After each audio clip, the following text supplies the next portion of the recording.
Selamat berjumpa kembali dalam program Sound Doctrine.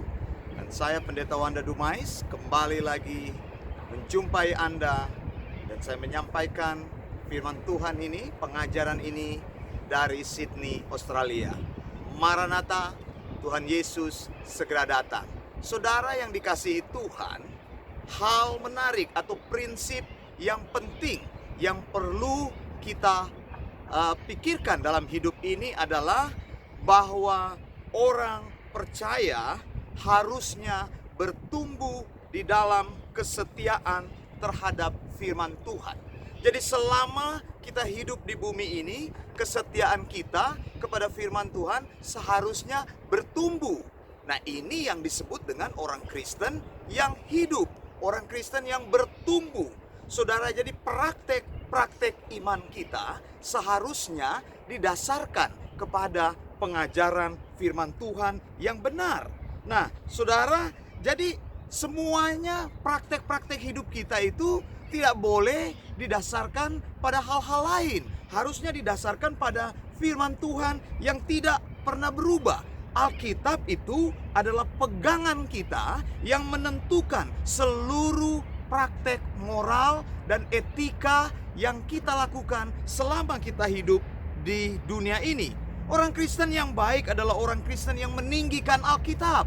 Ya, saya selalu mengkampanyekan ajaran sehat, sound doctrine. Artinya kita bertumbuh, berdasar, bergantung sepenuhnya kepada firman Allah yang tidak berubah, kepada theopneustos, yaitu firman yang dinafaskan oleh Allah dari Kejadian sampai kitab Wahyu. Nah, ini harus tegas di dalam hidup kita. Jangan membangun praktek beriman dari hal-hal yang lain sehingga engkau akan terperangkap di situ dan menganggap itu sebagai kebenaran. Saya sudah sampaikan, dusta yang dipercaya dan dilakukan berulang-ulang itu akan menjadi satu kebenaran dalam hidupmu. Saudara yang dikasihi Tuhan, Tuhan Yesus tidak pernah mengubah firman yang tertulis. Firman itu dibiarkan berbicara apa adanya.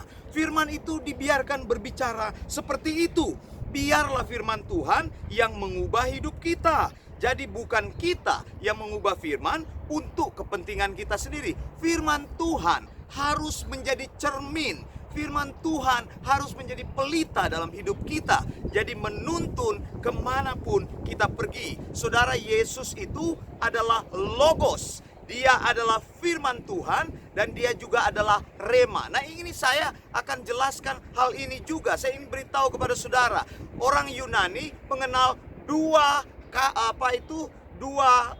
kata yang disebut berkata-kata. Kalau kita terjemahkan dalam bahasa Indonesia, yaitu diterjemahkan sebagai berkata-kata, yaitu satu logos. Logos artinya kata-kata yang dituliskan atau kata-kata yang merupakan firman Tuhan. Jadi logos, kalau kita bilang firman Tuhan, itu artinya logos. Lalu yang kedua rema. Rema itu kata-kata lisan. Kalau saya bicara kepada Anda seperti saat ini, maka saya sedang melakukan rema kepada Anda. Jadi jangan ngawur-ngawur bilang saya mendapat rema, lalu berdoa, ya Tuhan, biar firman-Mu menjadi rema. Apa artinya rema itu? Engkau tidak mengerti arti rema itu. Jangan teruskan kebiasaan yang salah. Kadang-kadang kita berkata seperti itu. Dari mimbar kita dengar, oh Tuhan, biarlah firman-Mu menjadi rema dalam hidupku. Apa artinya rema itu? Maksudmu mungkin engkau ingin firman Tuhan bisa dilakukan, tapi bukan artinya rema. Rema artinya kata-kata lisan. Masa firman Tuhan jadi kata-kata lisan?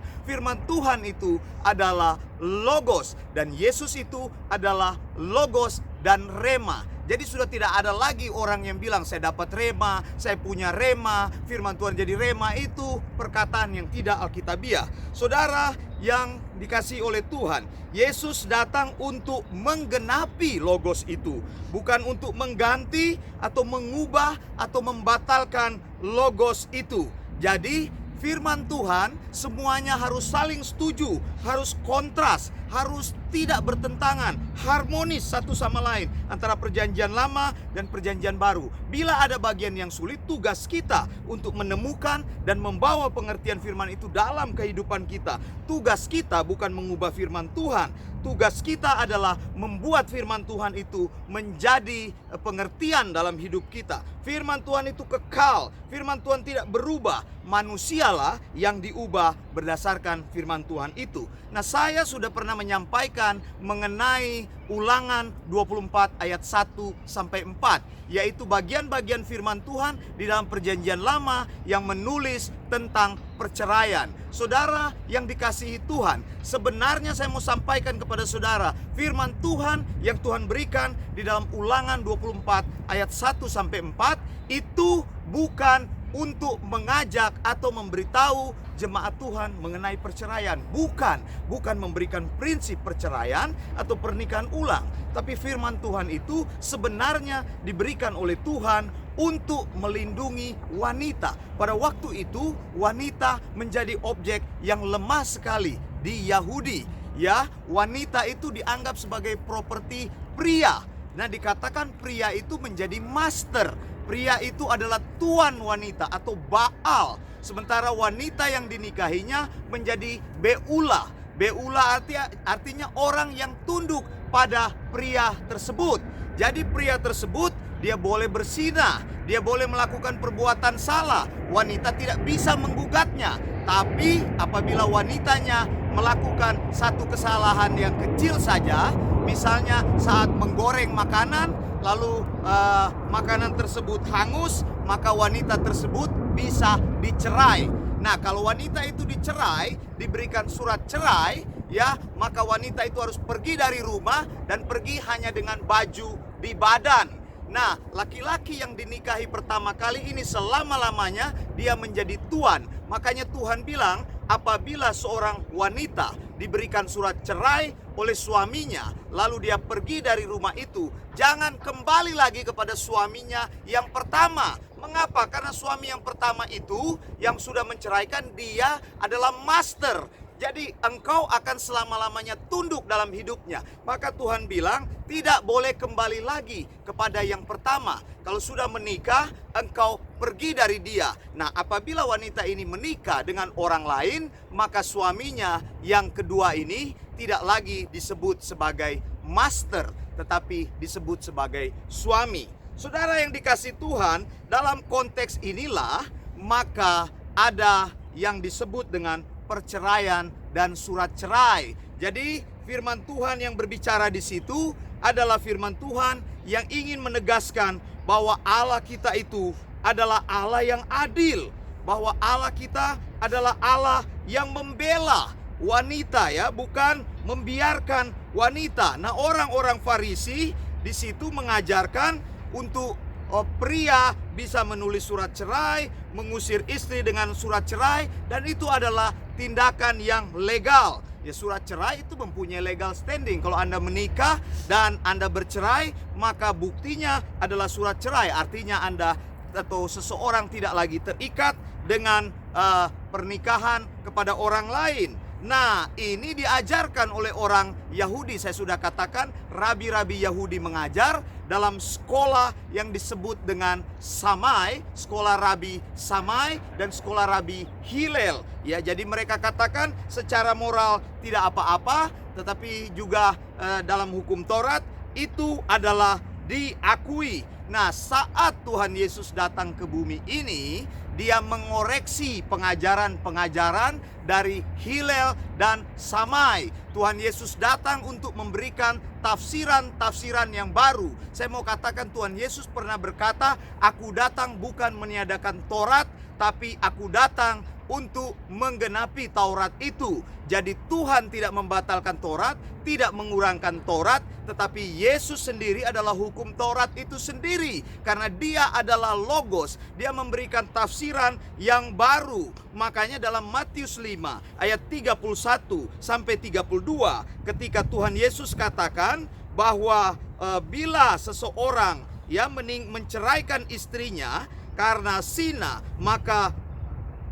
dia menjadikan istrinya berzina, dan siapa yang kawin dengan perempuan yang diceraikan ia berbuat zina. Nah, di sini Tuhan mengajar tentang prinsip yang paling penting, ya. Jadi kita perlu meng-cross check prinsip firman Tuhan itu berdasarkan Kejadian 2 ayat 24. Tuhan Yesus kata apa? Firman Tuhan katakan, sebab itu seorang laki-laki akan meninggalkan ayah dan ibunya dan bersatu dengan istrinya sehingga keduanya menjadi satu daging. Tuhan Yesus dituduh mengubah Taurat, tapi sebenarnya dia sedang menjelaskan Torah itu. Orang-orang Yahudi menuduh dia mengubahnya untuk kepentingan dia sendiri. Saudara yang dikasihi Tuhan, ya, tafsiran yang diberikan Tuhan Yesus itu, apabila perceraian terjadi, maka perceraian itu terjadi hanya karena persoalan persinahan. Persinahan itu dalam bahasa aslinya, bahasa Yunani adalah porneia. Yesus menggunakan kata porneia. Porneia di sini artinya yang lebih tepat lagi adalah seorang pria melakukan abuse terhadap istrinya. Dan abuse itu artinya melakukan tindakan yang kasar, yang tidak bisa dibenarkan. Melakukan abuse itu artinya seseorang yang mengambil keuntungan dari orang lain dan menekan hak-hak orang lain. Jadi itu artinya dosa porneia yang disebutkan oleh Tuhan Yesus. Sesuatu yang dikatakan abuse, bukan permisif. Allah melalui Ulangan 24 ayat 1-4 tidak sekali-kali bermaksud mengatakan bahwa orang percaya boleh bercerai atau boleh menikah ulang. Tapi sekali lagi saya katakan, Allah tidak melakukan tindakan permisif pada waktu itu. Allah hanya memberikan pembelaan. Firman Tuhan itu diberikan untuk membela wanita pada waktu itu. Yesus berkata, telah difirmankan. Misalnya engkau baca di dalam Matius 5 ayat 31-32, telah difirmankan juga, siapa yang menceraikan istrinya harus memberi cerai, harus memberi surat cerai kepadanya. Maksudnya telah difirmankan, ini kepercayaan yang dipercaya orang lain pada waktu itu mengenai perceraian. Jadi harus ada surat cerai. Yesus tidak bermaksud memberikan permisif atau memberikan izin bahwa kita boleh bercerai. Bagaimana mungkin Kejadian 2 ayat 24 berkata bahwa Allah sendiri menjadikan laki-laki dan perempuan, lalu mereka disatukan, lalu keduanya menjadi satu daging. Kalau ada sikap permisif, maka semua orang dengan bebas akan menceraikan istrinya, akan menceraikan suaminya, lalu menikah dengan laki-laki lain. Yesus katakan perceraian bisa terjadi kecuali terjadi persinahan. Persinahan yang dimaksud adalah abuse, bukan saja menunjuk kepada masalah-masalah hubungan seksual di luar nikah. Tetapi saya akan menjelaskan lebih lanjut masalah porneia ini dalam hal-hal atau dalam khotbah-khotbah saya pada waktu-waktu yang berikutnya. Jadi Tuhan Yesus sedang mengoreksi sebenarnya pengajaran orang Farisi. Ya, Matius 5 ayat 31 dan 32 itu koreksi Tuhan Yesus. Pada waktu itu orang mempercayai pengajaran orang Samai atau sekolah Rabi Samai dan Hillel sebagai kebenaran, boleh bercerai. Kalau Hillel berkata boleh bercerai untuk alasan apapun. Kalau Samai katakan boleh bercerai kalau terjadi persinahan. Tapi Tuhan Yesus mengajarkan standar kebenaran tertinggi. Jadi Allah tidak pernah menurunkan standar kebenarannya untuk mengakomodasi dosa manusia. Allah tidak pernah mengizinkan kita untuk memakai Alkitab untuk membenarkan tindakan kita. Alkitab tidak boleh diubah untuk kepentingan kita. Makanya saudara-saudara yang kekasih, engkau harus berdiri teguh di atas kebenaran. Jangan pernah mengkompromikan Alkitab. Kalau engkau percaya kepada doktrin yang benar, tertanamlah di dalam doktrin yang benar. Kalau engkau tahu engkau ada di gereja yang tidak mengajarkan doktrin yang benar, keluar dari situ, cari doktrin yang benar, share dan bagikan doktrin yang benar, bagikan ajaran yang alkitabiah, sehingga engkau menjadi orang yang mempunyai prinsip di dalam Tuhan. Saya Pendeta Wanda Dumais, saya sampaikan khotbah ini dari Sydney, Australia, dan saya katakan Maranatha, Tuhan Yesus segera datang. Blessings.